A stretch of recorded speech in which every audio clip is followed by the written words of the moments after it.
Certaines parties de cette vidéocassette peuvent être visionnées en 3 dimensions. Quand le jeune garçon met ses lunettes spéciales, mettez les vôtres. Assurez-vous que le vert sombre couvre bien votre œil droit. Je voudrais que vous restiez en groupe pendant toute la journée. Faites bien attention à rester toujours ensemble et à ne pas vous perdre.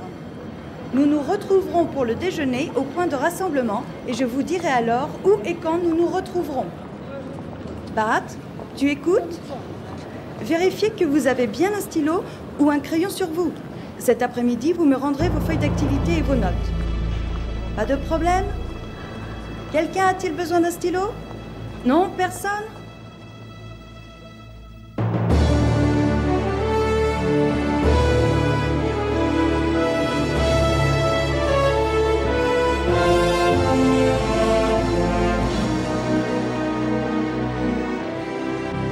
Voici les règles à respecter. Marchez, mais surtout ne courez pas. Et ne criez pas, pas de hurlements. Souvenez-vous qu'il y a également d'autres visiteurs qui veulent eux aussi apprécier leur visite. Bon, nous allons commencer par aller voir la statue de l'homme qui a organisé le musée à son ouverture. Et vous avez déjà du travail à faire sur vos feuilles d'activité. Et puis ce sera à vous de prendre des notes, comme on en a parlé à l'école hier. Voici la statue du professeur Sir Richard Owen, qui a organisé le musée quand il a ouvert ses portes pour la première fois en 1888. Cela a pris à peu près 20 ans pour construire cette partie du bâtiment qui a été conçue spécialement pour abriter les spécimens d'histoire naturelle de la collection nationale britannique. Bien, nous allons commencer par aller voir le squelette du Diplodocus, puis nous irons voir l'exposition. Il est temps d'y aller. Regroupez-vous et tâchez de...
Doucement, allons, tout va bien. Rien ne peut te faire de mal ici, voyons. Qui êtes-vous? Où sommes-nous? Qu'est-ce que... Une seule question à la fois, hein? Je suis le professeur Sir Richard Owen. Et ceci, mon garçon, est le musée d'histoire naturelle.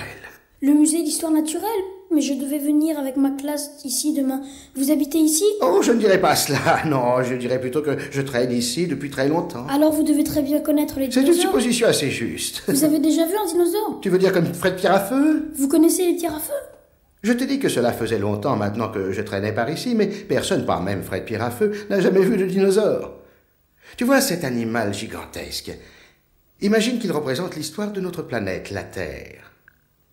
Disons qu'elle commence ici, au bout de son nez, et ce n'est qu'au milieu de son cou, à peu près au niveau de la 8e vertèbre cervicale, que la vie commence. Et là, tout au long de cette grande partie pleine de côtes, la vie n'était encore que sous la forme de choses visqueuses dans les océans. C'est seulement ici, à la base de la queue, qu'on commence à trouver des vertébrés. Comme des poissons, vous voulez dire? Oui, comme des poissons. Et ce n'est qu'à la moitié de la queue environ qu'on peut trouver des animaux marchant sur la terre ferme. Oui, mais les dinosaures, où sont-ils? De la patience, mon garçon. Les dinosaures ne sont apparus qu'au niveau de cette fine courbe, là, près du bout de la queue. Et l'être humain, l'homme moderne, eh bien, il apparaît simplement au niveau de ce tout petit os. C'est lui, le dernier de cette bête énorme qu'il représente. Ou peut-être devrais-je dire nous représente. Oui, mais pourquoi personne n'a jamais pu voir de dinosaures? 65 millions d'années, voilà pourquoi. Cette fine courbe représente une époque vieille de 65 millions d'années. Le dernier dinosaure est mort 65 millions d'années avant même que le tout premier être humain naisse. J'aimerais bien pouvoir voir un dinosaure. Professeur, professeur, où êtes-vous? Professeur, professeur, Je suis là-haut, mon garçon. comment êtes-vous monté là-haut? Ferme les yeux et puis rouvre-les.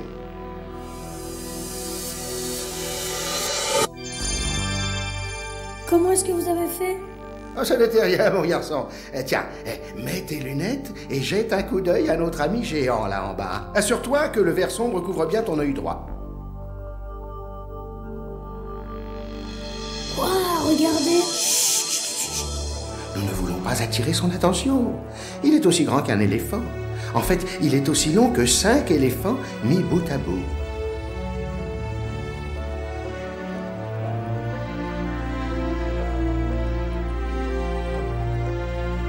Il est appelé Diplodocus et il appartient à une famille de dinosaures appelés sauropodes, qui furent les animaux les plus grands à avoir jamais parcouru la Terre. Ils avaient tous de longs coups et de longues queues. Tu as peut-être entendu parler de son cousin, le brontosaure, les artonnaires. Les artonnaires? Quand il marchait, cela devait retentir comme le bruit du tonnerre. Il est maintenant appelé apatosaure. Comment ces pattes pouvaient-elles le supporter? Devait-il nager? On a longtemps cru que ces animaux géants, comme les baleines aujourd'hui, devaient vivre dans l'eau. Mais nous savons maintenant que les pattes du Diplodocus étaient tout à fait assez solides pour lui permettre de se promener tranquillement. Regarde ses pattes et observe comme elles partent droit sous son corps. Elles le soutiennent comme des piliers. Cela caractérise le dinosaure. Maintenant, regarde. Waouh, qu'est-ce que c'est? C'est un animal qui vit aujourd'hui à ton époque. C'est un reptile appelé iguane.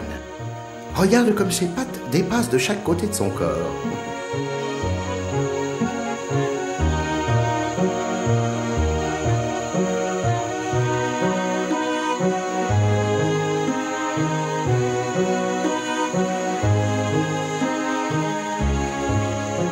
Ce lézard est un gecko léopard.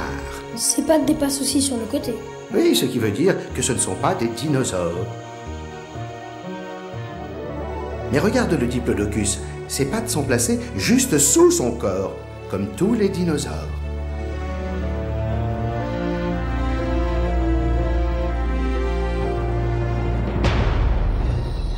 Waouh, regardez celui-là. C'est le Tyrannosaure Rex, non? Non, c'est un proche parent, un allosaure.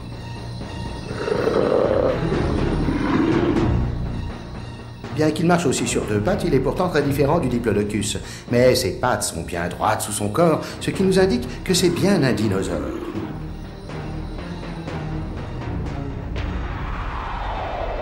Et regardez, des dinosaures qui volent. Magnifique, n'est-ce pas? Ses ailes ont une envergure de 6 mètres, plus grand qu'aucun des oiseaux d'aujourd'hui. C'est aussi un reptile, et il vivait à la même époque que les dinosaures. Mais ce n'est pas un dinosaure. Et pourquoi pas? Parce qu'aucun dinosaure ne pouvait voler, et aucun dinosaure n'a jamais vécu dans la mer. Ils vivaient tous sur la terre ferme. Et ils ont tous disparu? Oui, mais pendant 150 millions d'années, ils ont dominé tous les coins de cette planète, alors que l'homme, lui, n'est sur la Terre que depuis 3,5 millions d'années. Le Triceratops et l'Edmontosaure viennent tous les deux de l'ouest de l'Amérique du Nord. Même l'Antarctique était une terre pour les dinosaures. Il n'a pas toujours été recouvert de glace. Nous, les scientifiques, nous divisons le règne des dinosaures en 3 périodes. Les premiers apparaissent il y a environ 228 millions d'années, à ce que nous appelons la période du Trias, et l'allosaure, ici, vivait il y a environ 145 millions d'années, à une époque appelée la période jurassique. Tu en as peut-être entendu parler.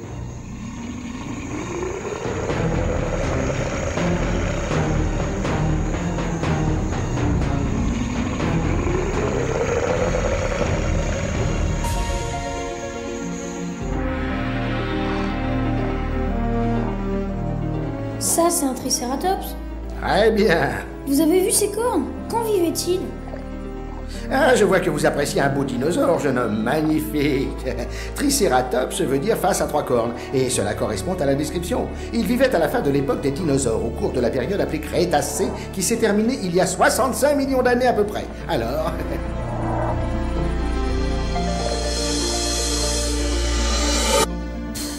Les dinosaures ont disparu. Tu peux enlever tes lunettes. Rencontre notre ami Tricératops tel qu'il est aujourd'hui. Oh, il est grand. Et ses cornes. Oh là là, il devait être incroyablement féroce. Assez curieusement, il ne mangeait que des plantes. Son bec géant lui servait à sectionner les plantes au sol et ses dents à les réduire en bouillie, tout simplement. Je ne crois pas que notre gaillard aimait chercher les ennuis. Non, ses cornes lui servaient uniquement à se défendre. Ces os sont-ils des vrais os? Malheureusement, non, mais ils ont été moulés à partir d'os fossilisés. Qu'est-ce que ça veut dire? Ferme tes yeux. Ceci est le Baryonyx. Ce dinosaure a vécu quelque temps après le Diplodocus au début du Crétacé. Est-ce que sa bouche te rappelle quelque chose, hein? Elle ressemble à celle d'un crocodile. Je pensais bien que tu aurais cette idée, mon garçon. Où est l'image maintenant? Ah oui, ici. Ceci nous montre le Baryonyx. Parti chercher son déjeuner? Eh bien oui, remarque ces griffes, c'est la première partie de cet animal qu'on ait trouvé. En effet, Baryonyx signifie griffes lourdes. Elles ont l'air parfaites pour attraper des poissons. Est-ce qu'ils mangeaient des poissons quelquefois? Les poissons sont apparus bien avant les dinosaures et leur ont survécu bien longtemps également. Et voilà une tortue. Ah oui, la première tortue est apparue juste avant les dinosaures. Même s'il paraît difficile de le croire, ces terres détrempées ou marais recouvraient le sud de l'Angleterre. De l'Angleterre?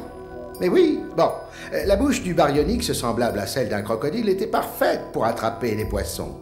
Il est mort sur une plage de sable près d'une rivière. La chair sur son corps a tout de suite été dévorée. Laissant? Juste les os. Et? Des dents.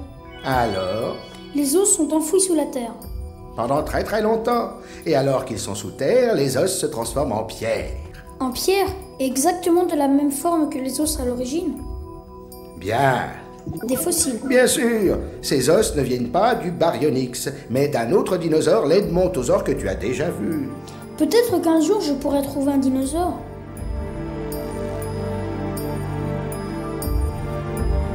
Professeur, professeur, professeur.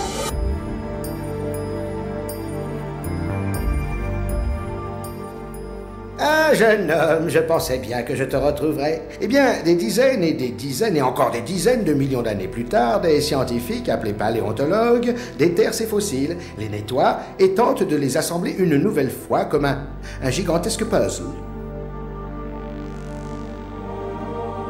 Et voici les os du Baryonyx de nouveau assemblés, 130 millions d'années plus tard.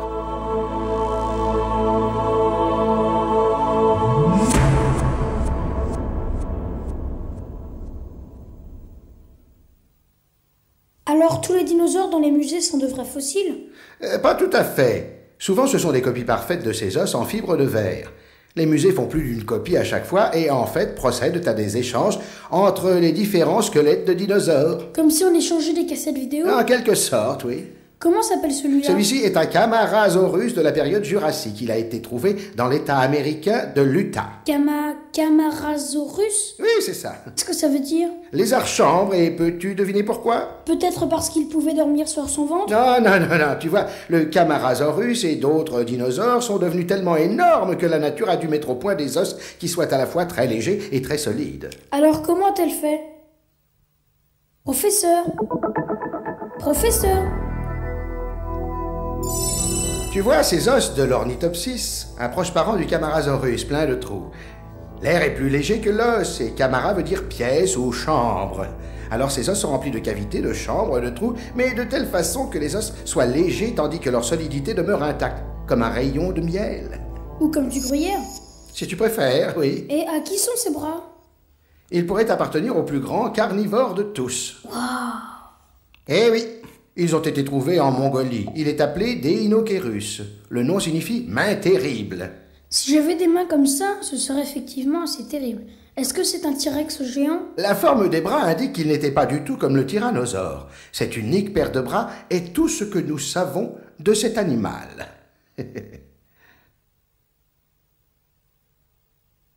devait être énorme. Ah, probablement, ou alors il pouvait ressembler tout aussi bien à une énorme autruche sans dents. Il y a encore tellement à apprendre, tu sais, comme le Massospondylus ici. Il vivait bien avant les dinosaures que nous avons vus jusqu'ici, tu vois. À la période du Trias. Bonne remarque. En fait, il vient de la période jurassique. Mais nous n'allons pas y recoter pour quelques 10 millions d'années, hein. Ce petit crâne et ce long cou nous apprennent quelque chose. Est-ce que cela te rappelle un dinosaure que nous avons déjà vu et qui a les mêmes caractéristiques? Eh bien, ça ne pourrait pas être le Triceratops. Je sais, le Diplodocus. Bien, le Massospondylus est un prosauropode et un ancien parent des géants saurischiens, plus tardifs comme le Diplodocus. Ses dents suggèrent qu'il ait pu apprécier à la fois les plantes et les animaux. Comme moi, bien que ma sœur soit végétarienne. Les animaux qui mangent des plantes et des animaux sont appelés omnivores. Ceux qui mangent seulement des plantes sont des herbivores. Et ceux qui mangent que de la viande sont carnivores. Oui. Massospondylus, cela veut dire vertèbre massive. Mon Dieu, mais comment peux-tu le savoir? C'est écrit là-dessous, sur ce panneau. Ah. Et voilà un allosaure sans sa chair. Est-ce que tu as lu cela également? Non, il ressemble au T-Rex, mais il n'a pas tout à fait la même forme. Bien, il peut être distingué du Tyrannosaure Rex par ses bras qui sont plus puissants. Et il a 3 plutôt que 2 doigts. Sur chaque main? Où veux-tu qu'il les ait?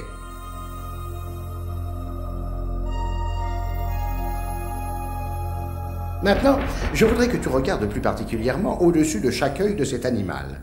Remarque les petites pointes osseuses sur la tête, juste devant chaque œil. Le tyrannosaure n'avait rien de semblable. À quoi servait-elle? Je ne suis pas très sûr. Peut-être était-ce pour des raisons de parade amoureuse ou quelque chose comme ça. Et lui, c'est le T-Rex?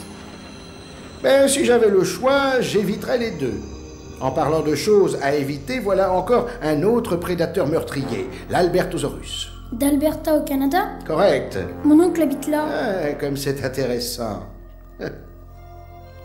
Regarde les bras. Ils sont comme ceux du T-Rex, très courts, avec seulement 2 doigts. L'Albertosaurus appartient à la famille des Tyrannosauridés, comme T-Rex. L'Albertosaurus vivait un peu avant T-Rex. Il était plus petit et probablement plus rapide. Un peu comme un modèle réduit version sport? C'est toi qui le dis, hein, c'est pas moi. Il a l'air féroce, celui-là. En fait, c'est un mangeur de plantes qui nous vient de Chine. Il ne ferait pas de mal à une mouche.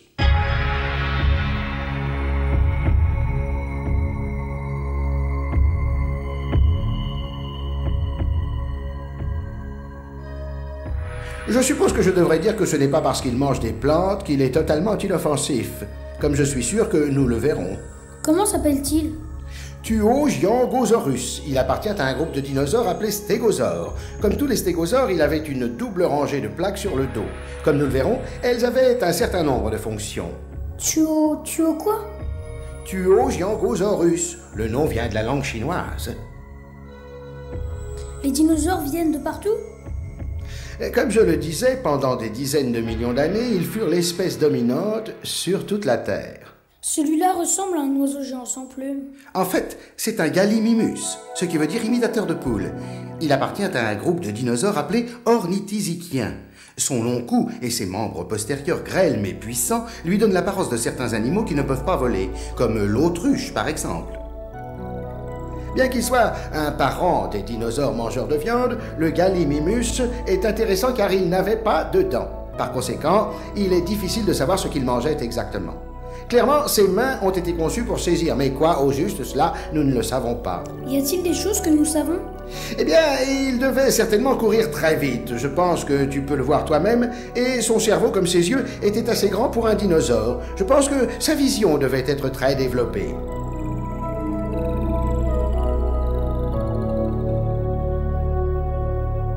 Eh bien, avec ça, McDonald's pourrait faire une vraie fortune. Qu'est-ce que tu racontes? Rien. Alors mets tes lunettes et regarde bien.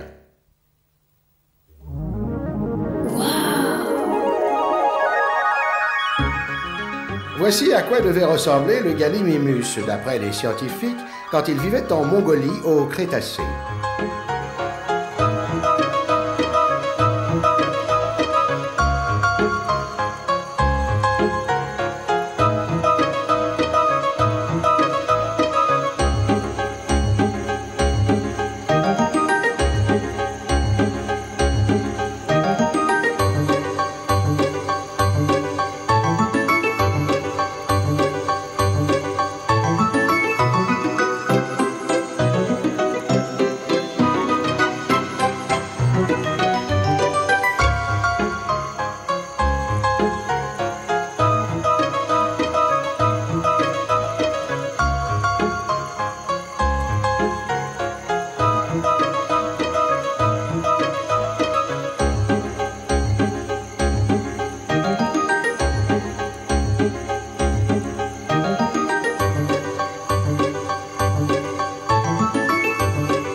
Waouh! Pas tout à fait.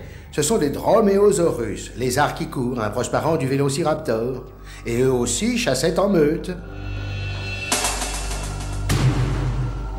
Ils n'ont pas l'air si grands que ça. C'étaient des chasseurs voraces, portant bien que le plus grand mesurait moins de 2 mètres de long.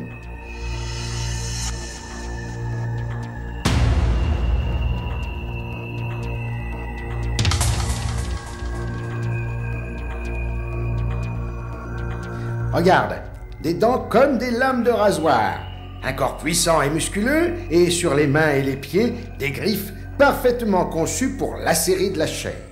Où vivait-il? Au Canada. Heureusement pour ton oncle qu'il ne rôde plus sur les prairies d'aujourd'hui. Mais pourquoi y a-t-il tant de dinosaures en Amérique et au Canada? Oh, je suppose que c'est parce qu'il y a plus de gens là-bas qui en cherchent. Mais regarde celui-là. Il vient de Grande-Bretagne, de l'île de White, pour être plus précis, l'iguanodon. Et il vivait il y a 135 millions d'années en Europe et en Amérique. En fait, ce fut le premier dinosaure à être découvert. C'était vers le début du siècle dernier. Le premier dinosaure à être découvert? Mais les gens avaient dû en trouver bien avant. Eh bien, avant, les gens trouvaient des bouts d'os et de dents, mais ils pensaient qu'ils appartenaient à des dragons ou à d'autres bêtes de l'imaginaire, mythiques et légendaires. Mais tout cela a bien changé avec l'iguanodon, vois-tu. Qui lui a donné ce nom? Oh, un ami à moi, un homme de science qui s'appelait Mantel. Et qui a appelé les dinosaures dinosaures? Oh, pour cela, en toute modestie, le crédit m'en revient totalement. En vérité, sur mon honneur, un banquet fut donné une fois à l'intérieur d'un iguanodon. J'ai même un dessin, d'ailleurs. Un banquet dans un iguanodon? Oui, en 1854. Ah, c'était des moments enivrants. Le champagne coulait à flot. Nous étions les tout premiers à posséder des preuves scientifiques de l'existence d'une race de monstres qui avait dominé notre planète autrefois. Mais ça ne ressemble pas du tout à un iguanodon. Il est trop gros, il est sur ses 4 pattes. Et c'est quoi cette drôle de bosse sur son nez? Oh, nous apprenions encore à ce moment-là. Et cette bosse sur son nez, c'est une bonne remarque. En fait, c'est une dague qui est sur sa main, là où devait être le pouce de la créature. Et en effet, cela s'appelait un pouce en forme de dague. Waouh, regardez, c'est génial pour attaquer d'autres dinosaures. Je crois que c'est plutôt le contraire. L'iguanodon était herbivore, et c'est plutôt l'allosaure là-bas qui probablement devait l'attaquer et recevait pour sa peine un coup sur la nuque. Alors c'était seulement pour se défendre? Prends cela. Super, un pouce en forme de dague. Ça vous plairait de vous faire attraper par ça? Mais il est si lent et si stupide, moi je prendrais la fuite. Stupide! Oh non, nous reparlerons de cela plus tard. Mais lent, il ne l'était certainement pas. Tiens, tu vois cet os de hanche? Eh bien, des muscles énormes comme celui-ci y étaient rattachés. Drôle de pilon de poulet. Les dinosaures se divisent en 2 groupes majeurs, les avipelviens et les sauripelviens. Le dessin de l'os de la hanche nous indique de quel genre de dinosaure il s'agit. Regarde ici, c'est l'iguanodon, les 2 os près du centre se touchent presque, et tous 2 sont tournés vers l'extérieur. Cela signifie que c'est un avipelvien. Tout cela se rapporte aux muscles de leurs pattes et à la façon dont ils étaient rattachés à l'os. Voyons, où en sommes-nous? Ah oui, mets tes lunettes magiques maintenant. Qu'est-ce qu'on voit là? Cela, mon garçon, est un Parasaurolophus. Parasaurolophus. On peut l'inclure dans la même famille que l'iguanodon, car les os de sa hanche sont les mêmes. Nous utiliserons le terme avipelvien, car... Les oiseaux ont une forme de hanche semblable. Est-ce un tricératops? Il est avipelvien? Oui, bien observé. Remarque, il marche sur ses 4 pattes, mais c'est tout de même un avipelvien. Tous les dinosaures avipelviens étaient des végétariens. Aussi, l'iguanodon, le Parasaurolophus et le tricératops ne mangeaient que des plantes. Ce qui veut dire... qu'une autre sorte de dinosaure ne mangeait que de la viande. Ah, c'est bien deviné, tu as presque raison. Tu vois, l'allosaure, il est sauripelvien. Alors, en d'autres termes... Ses hanches ne ressemblent pas à celles d'un oiseau, mais à celles d'un lézard. Bien, un des os de la hanche est dirigé vers l'avant et l'autre vers l'arrière. Donc il mange de la viande et pas de plantes. Excellent! Mais nous avons un petit problème, là. Notre vieil ami, le diplodocus, là-bas, est également un sauripelvien, mais il ne mange que des plantes.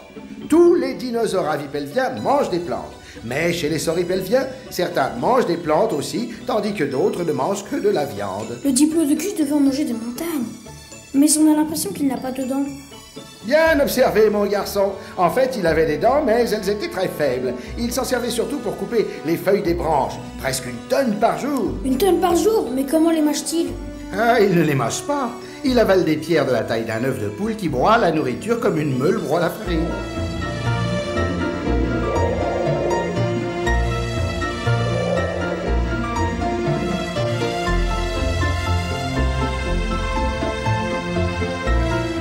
Oh, il est incroyable! Regardez toutes ces choses. C'est un stégosaure. Nous reparlerons de ces plaques un peu plus tard. Mais pour l'instant, lui aussi est herbivore. Ce qui veut dire qu'il mange que des plantes. Comme tu peux le voir, il est conçu pour brouter au sol. Comme une vache? Drôle de vache. Mais certains pensent qu'il pouvait également se dresser sur ses pattes arrière pour manger les feuilles des arbres. Il aurait pu manger des pommes ou des oranges? Oh, je suis sûr qu'il les aurait trouvées délicieuses. Mais au Jurassique, alors qu'il vivait, lui et le Diplodocus, les plantes à fleurs n'existaient pas encore. J'ai bien peur qu'il ait dû se contenter de fougères. Et d'herbes? Oh, l'herbe n'est apparue que bien longtemps après la fin du règne des dinosaures. Regardez, un Parasaurolophus. Lui aussi avait des pierres dans son estomac? Non, mais il n'en avait pas besoin. Il avait plusieurs rangées de dents superbes qu'il utilisait pour mâcher et mastiquer. Il avait aussi des joues très semblables aux nôtres qui lui permettaient de mâcher plus facilement la nourriture.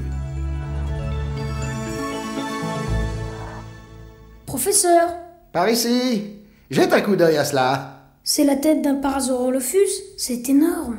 Je voulais te donner une idée de la taille réelle. Imagine le son de milliers et de milliers de ces gigantesques trompettes sonnant toutes en même temps. Tu vois? On pense maintenant que ces animaux étaient tout à fait communs. Les grandes plaines d'Amérique du Nord, par exemple, devaient en être couvertes. Le monde devait vraiment être très bizarre. Peut-être est-il bizarre maintenant, non? Je n'y avais pas pensé de cette façon. Professeur! Professeur! Merveilleux, merveilleux! Qu'est-ce que c'est? C'est un gastrolithe! Vous voulez dire que cette pierre était dans l'estomac des dinosaures? Il y a 130 millions d'années, ouais. Comment savez-vous? Que c'est un gastrolithe? Parce que je l'ai trouvé en faisant des fouilles pour trouver des fossiles de dinosaures. Je pourrais en trouver un, moi. Oh, peut-être, mais il faudrait que tu trouves également un dinosaure pour en être certain. Alors, vous avez aidé un vrai dinosaure à mâcher sa nourriture? Regarde ceci. Ils viennent d'un tracodon, pas très différent du Parasaurolophus que nous venons juste de voir. Remarque la forme en ciseau à bois, parfaite pour hacher les feuilles coriaces pleines de fibres. Mais pourquoi toutes ces couches? Tu n'as qu'une seule série de dents qui sont tombées et qui ont été remplacées par d'autres. Mais ce dinosaure perdait ses dents en permanence, tandis que de nouvelles repoussaient toute sa vie pour les remplacer. Et les voilà. Je me demande ce que pensait son dentiste.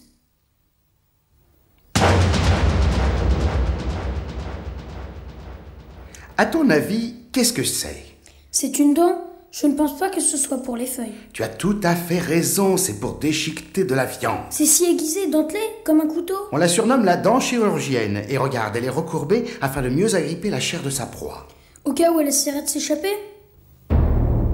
Ah, quelle rangée de dents magnifiques et plantées sur des mâchoires puissantes. Ah, Tyrannosaure Rex, quel animal. Oh. On peut le voir pour de vrai? Bien sûr. Qu'as-tu fait de tes lunettes?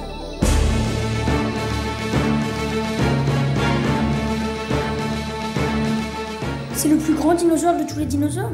Non, pas le plus grand des dinosaures, mais c'est le plus grand des carnivores.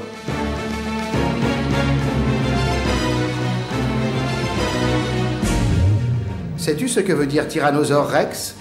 Eh bien, Rex est roi, Saurus est lézard ou reptile, Tyranno veut dire tyran, alors c'est le roi des lézards tyrans. Si le tyrannosaure est bien cela, pourquoi ses mains sont-elles si petites? C'est vrai. En fait, elles sont si petites qu'elles ne peuvent même pas atteindre sa bouche. Certains pensent qu'il n'était pas le grand chasseur qu'on pourrait croire, mais plus modestement, un charognard. Et vous, qu'en pensez-vous? J'aime croire que T-Rex était le roi des dinosaures, voilà.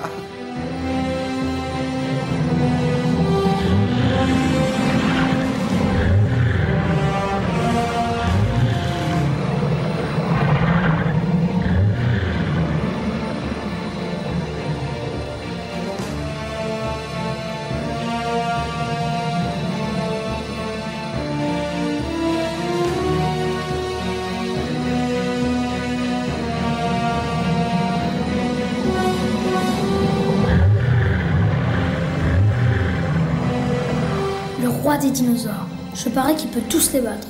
Ah, peut-être pas. Peut-être que les dinosaures, comme le Triceratops, ont pu développer de sacrées défenses, tu sais. Regarde ses cornes. Je suis sûr que T-Rex n'aurait pas du tout aimé les rencontrer. Encore moins s'il chargeait comme un rhinocéros.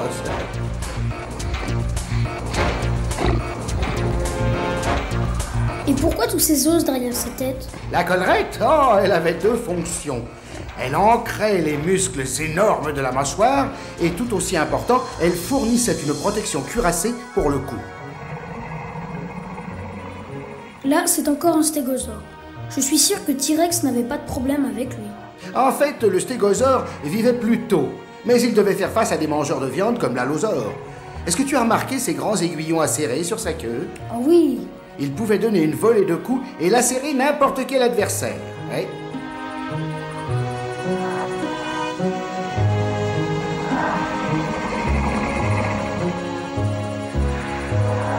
Et c'est quoi toutes ces choses osseuses sur son dos? Elles l'aidaient à se protéger? Oh, les plaques, tu veux dire? Probablement pas. Les meilleurs esprits suggèrent qu'elles servaient à réguler la température de son corps. S'il voulait se réchauffer, il pouvait les orienter afin de mieux capter les rayons du soleil. On n'a pas besoin de faire ça, nous. Oh, ça, c'est parce que nous sommes des animaux à sang chaud et nous avons un contrôle interne de notre température. Les scientifiques discutent encore pour savoir si les dinosaures étaient à sang chaud ou à sang froid.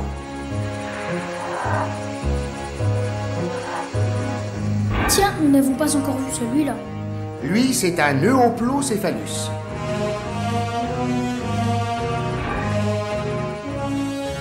Est-ce que sa queue lui servait de matraque? Correct, et il pouvait se servir de sa queue pour attaquer.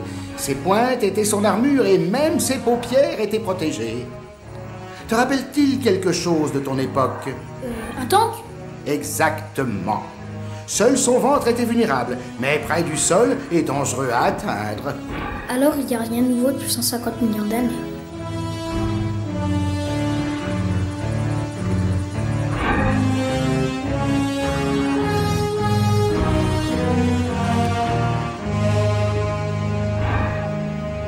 Regarde-moi ça.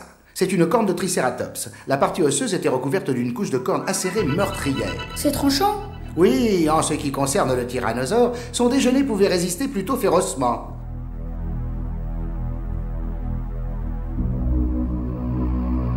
Ceci est un dessin très intéressant. Nous savons qu'il est exact car les fossiles ont vraiment été trouvés dans cette position. Le Protoceratops a l'air d'avoir le dessus sur ton ami le Vélociraptor.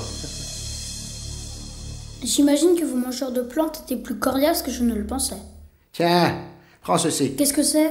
C'est une épine. Non seulement les dinosaures avaient des os dans le dos, mais ils avaient encore des os sur le dos. Plutôt difficile, même pour les prédateurs les plus féroces, d'aller y planter leurs dents, vois-tu. Ici, tu vois un Célidosaurus se promener dans la campagne anglaise. Anglaise? Oui, il y a environ 200 millions d'années.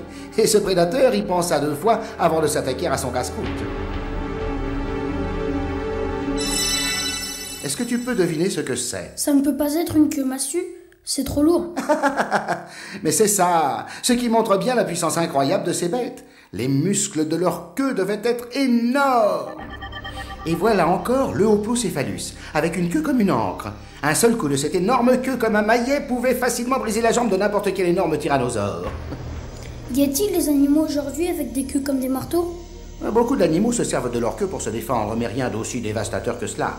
Et même si un assaillant réussissait à passer la queue, il fallait encore compter avec toutes ces épines sur le dos. Pauvre vieux tyrannosaure, il semble qu'il arrive toujours second. C'est incroyable qu'il ait jamais pu déjeuner. Oh, rassure-toi, il a bien dû manger à sa faim quelquefois. Et puis, ses prédateurs devaient bien aussi avoir leur part, non?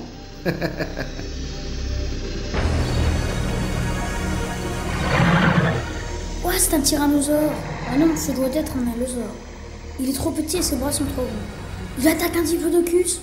Ah, tu t'en souviens, bravo.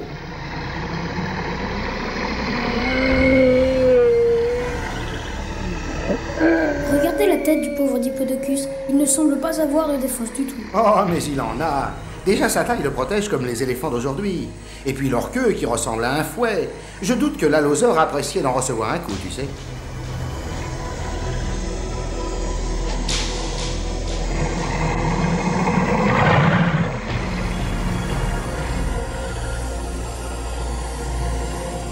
Et regarde là au fond.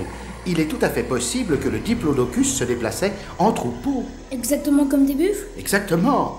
Oh, j'imagine un troupeau de diplodocus fonçant à travers la plaine. Est-ce que tu sais ce que c'est que cela? Berk. C'est de la peau. Parfois, il y a des morceaux de peau qui se fossilisent aussi. Allez, tu peux les toucher.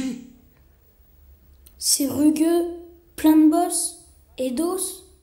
Cela vient de la poitrine cuirassée d'une créature appelée l'Edmontosaure. Cela ressemble un peu à de la peau de crocodile, ne dirait-on pas? Durable, flexible, avec quelques morceaux incrustés à la surface. J'imagine qu'elle fournissait une excellente protection, tu sais. Est-ce que c'était sa vraie couleur? On peu probable, personne n'en connaît vraiment la couleur, mais comme le lézard aujourd'hui, il devait avoir toutes les couleurs sous le soleil, idéal pour le camouflage et tout cela.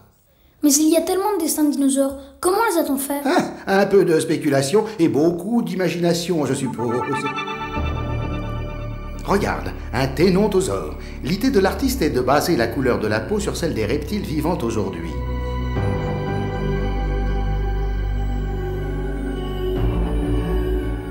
Et voici un dryosaure, un autre mangeur de plantes du Jurassique et du Crétacé inférieur. Il y a beaucoup de serpents et d'autres reptiles de la même teinte, couleur de terre, tu vois.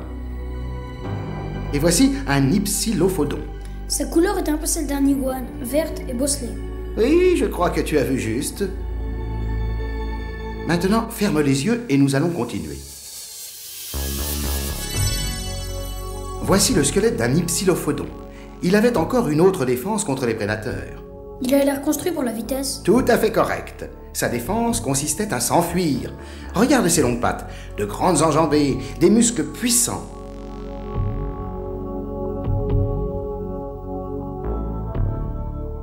Et cette queue raide, elle devait l'aider dans son équilibre et pour négocier des tournants raides en pleine vitesse. Est-ce qu'il y avait des mangeurs de viande qui pouvaient courir aussi vite? Professeur, mais où peut-il bien être encore passé? Ah oui, faut que je ferme les yeux.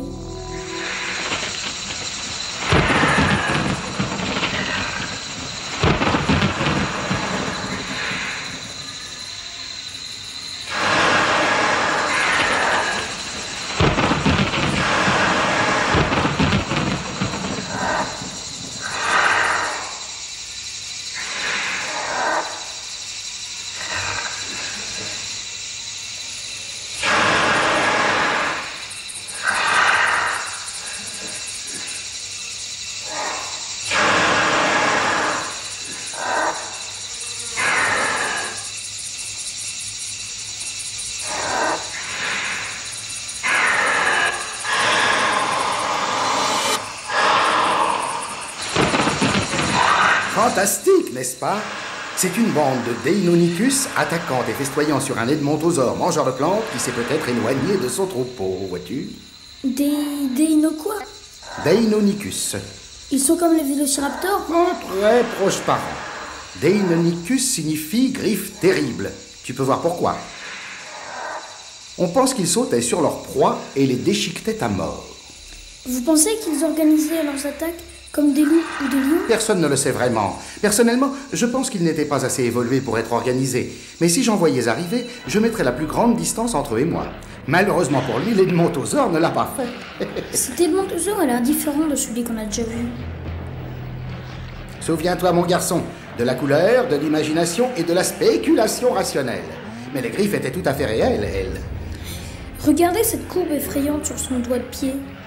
Oui, les griffes pivotaient pour s'agripper encore mieux à leur proie et se rétractaient pour leur permettre de marcher ou de courir.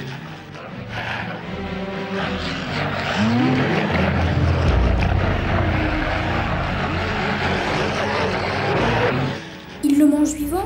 Les hyènes et les chiens de chasse mangent aussi leur proie vivante. Berk. Extraordinaire. Vous les aimez? Oh, ils étaient formidables. Les dinosaures étaient vraiment stupides, non? Mais comme s'ils n'avaient presque pas de cerveau. Mon cher garçon, tu es si mammiférocentrique. Quoi? Et tu penses qu'avoir un gros cerveau de mammifère est ce qu'il y a de plus important, mais quand il s'agit de cerveau, la taille n'est pas tout. Il est temps de mettre tes lunettes.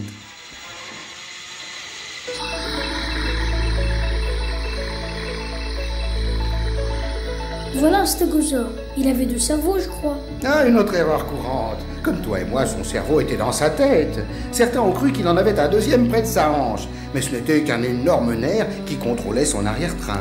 Vous voulez dire qu'il était si grand qu'il avait besoin d'une station de relais pour transmettre les messages d'un bout à l'autre? Oui, le diplodocus, lui, avait un tout petit cerveau pour la taille de son corps, mais tout de même, c'était un animal très réussi. On n'a pas besoin d'un grand cerveau pour être intéressant. Le Parasaurolophus et sa famille sont des mangeurs de plantes, connus sous le nom de bec de canard. Mais leur caractéristique particulière était une crête. À un moment, on a cru que c'était un tuba pour respirer sous l'eau, mais c'est peu probable. Peut-être était-ce pour attirer une compagne ou pour effrayer les prédateurs. Personnellement, je crois que c'était une corne à basse fréquence, comme un trombone, qui servait d'avertisseur. Le son à basse fréquence pouvait pénétrer sans divulguer la position des animaux, tu vois. Et les carnivores étaient-ils malins? L'expérience des mammifères nous apprend qu'en général, les carnivores sont un peu plus malins que leur proie. Alors peut-être l'allosaure était-il un peu plus intelligent que le diplodocus. La plupart des dinosaures avaient le cerveau d'une taille comparable à celle des reptiles d'aujourd'hui, comme disons les crocodiles.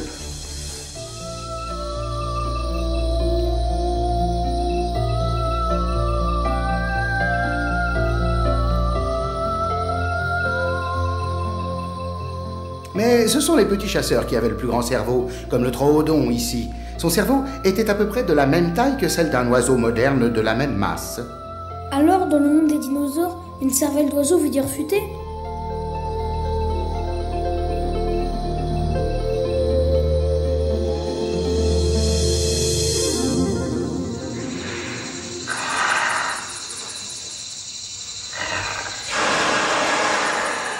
Ah, je te l'ai dit tout à l'heure, la taille du cerveau n'est pas tout.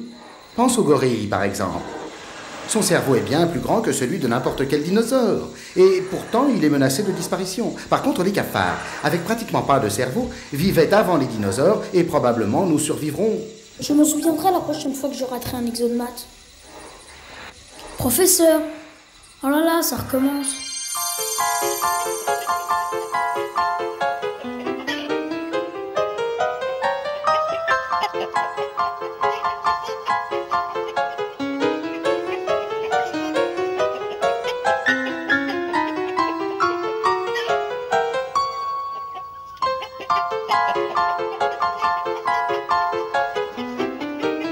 Les dinosaures pondaient des œufs comme les oiseaux et les reptiles d'aujourd'hui.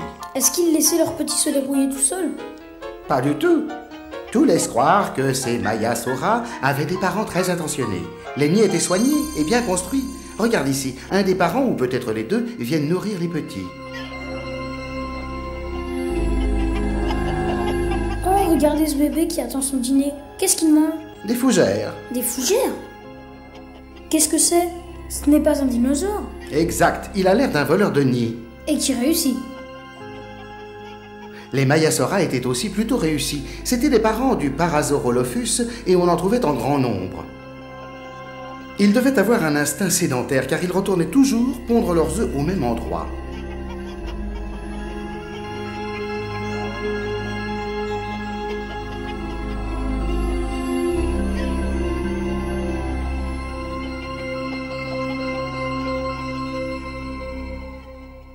À quel âge les petits quittaient le nid?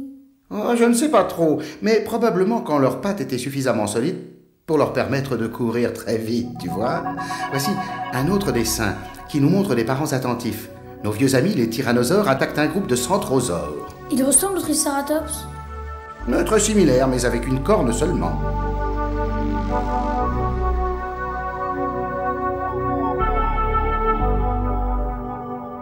Regardez le petit bébé là. Sa corne ne s'est pas encore développée, ce qui veut dire qu'il dépend totalement de ses parents pour sa sécurité. Par ailleurs, il représente un hors-d'œuvre succulent pour un tyrannosaure affamé. Remarque comment les centrosaures herbivores forment un cercle pour protéger leurs petits. Comme les troupeaux de bœufs musqués. Où êtes-vous, professeur? Ça recommence.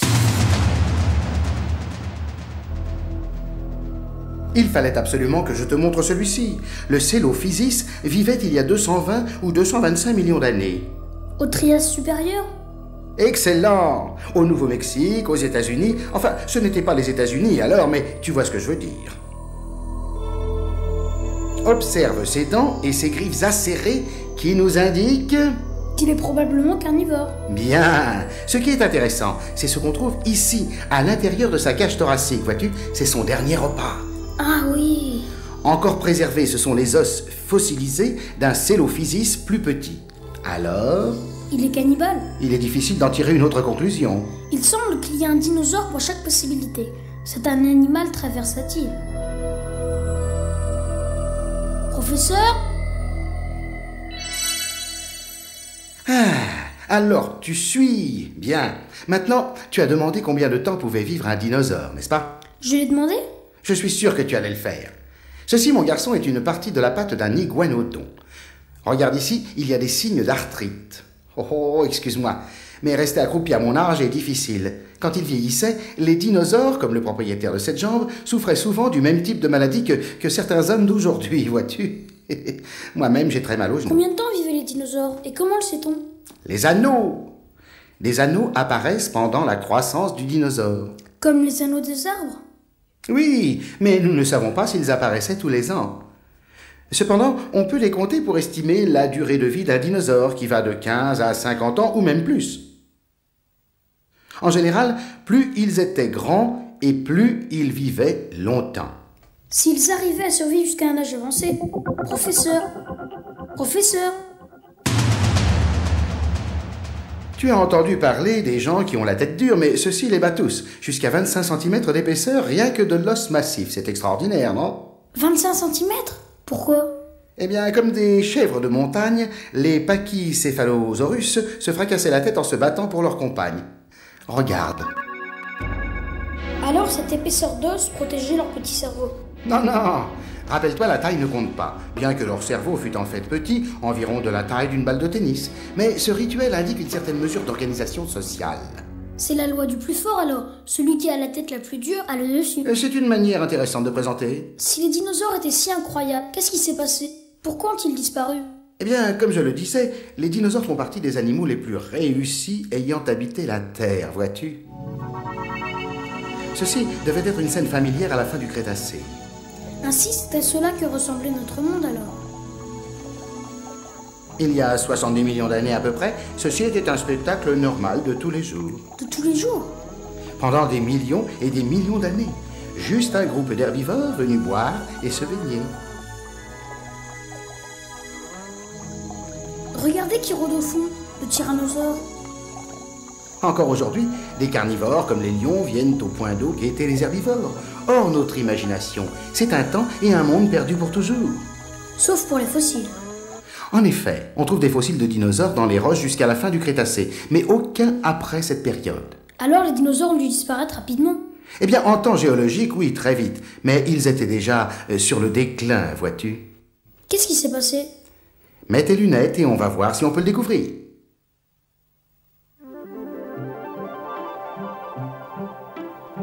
Des mammifères, comme le Mégazostrodon, ici, vivaient en même temps que les dinosaures, mais ils étaient minuscules et assez insignifiants. On a cru à un moment que ces petits mammifères avaient mangé tous les œufs de dinosaures, ce qui, bien sûr, aurait éventuellement entraîné leur disparition. Mais c'est ridicule, non? J'en ai bien peur. Une autre théorie discréditée suggère que la lumière du soleil s'accrut et rendit tous les dinosaures aveugles. Alors ils tombaient des falaises ou se cognaient dans les arbres. Alors, qu'est-ce qui s'est vraiment passé? Eh bien, il y a deux grandes théories. L'une et l'autre pourraient être justes ou peut-être un compromis des deux. La première soutient qu'un grand objet de l'espace, peut-être une comète ou une météorite, s'est écrasé sur la Terre.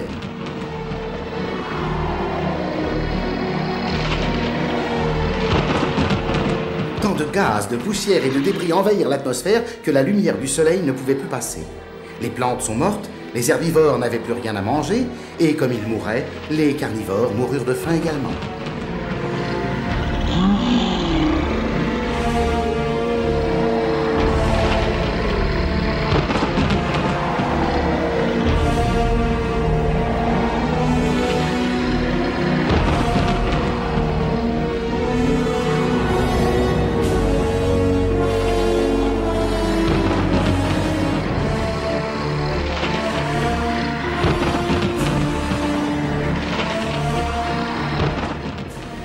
La deuxième théorie soutient également que la lumière du soleil ne passait plus, cette fois à la suite d'une série d'énormes éruptions volcaniques. Les volcans rejetaient des millions de tonnes de poussière et de gaz dans l'atmosphère. Et encore une fois, si la chaîne de la nourriture est brisée, ni les herbivores, ni les carnivores ne pouvaient survivre.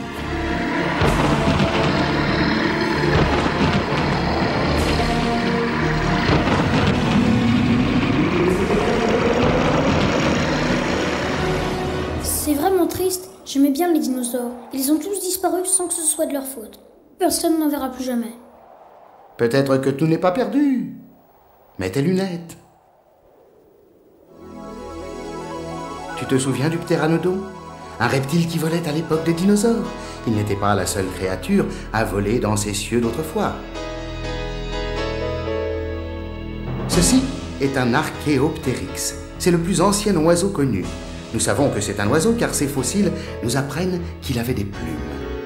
Mais son squelette ressemble beaucoup à celui d'un petit dinosaure mangeur de viande.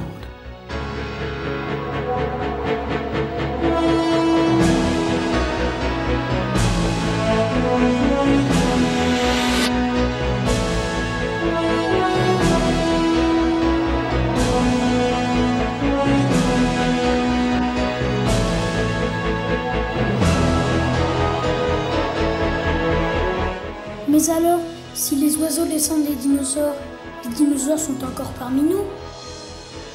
Professeur, professeur, où êtes-vous? Professeur!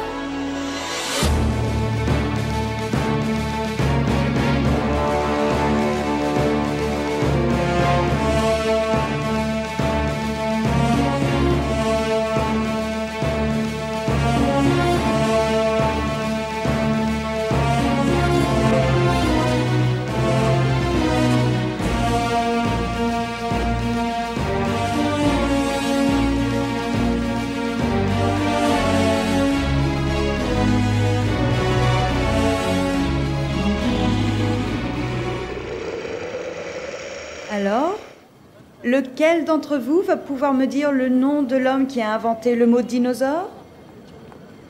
Gary? Gary?